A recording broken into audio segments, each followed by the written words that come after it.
My friends and I were so excited for our senior trip. Who's four of us, heading out to the Ozarks for a few days of hiking and camping before we all went our separate ways for college. We planned to hit up some waterfalls and just soak in the freedom. The first day was perfect. We found a great spot to pitch our tents right by a creek, spent the afternoon exploring, and cooked hot dogs over the fire as the sun went down. It felt like one of those perfect moments you see in movies.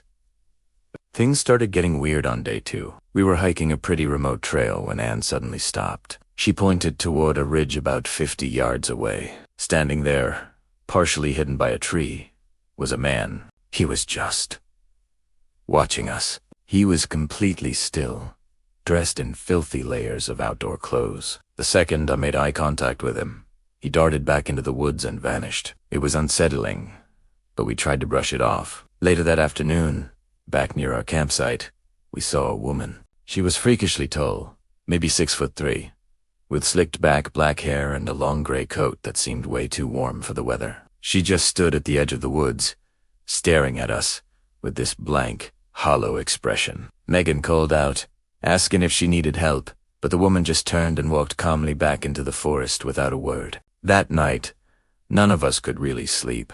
As soon as we zipped up our tents, the sound started. It began with what sounded like mocking laughter, echoing from different directions all around us, like whatever it was circling our camp. Then came the footsteps, heavy and slow, crunching on the gravel of the creek bed just outside our tents. Every time one of us would peek out, there was nothing there, just the dark.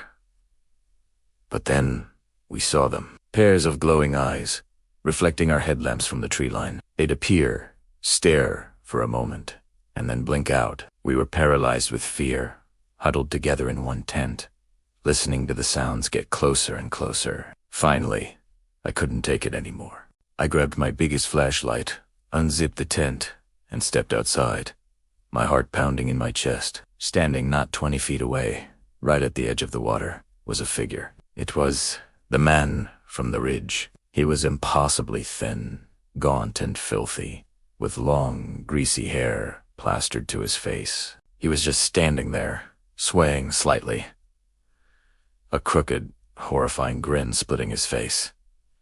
He didn't move. He didn't make a sound. He just smiled. "That was it!"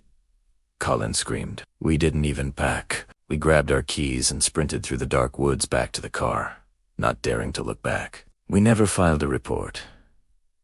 What would we say? That we were stalked by ghosts. We Hustraub. And we don't talk about it much. But sometimes, I wonder if they're still out there, watching and waiting for the next group of campers. Thanks for listening, and remember to subscribe for more strange stories.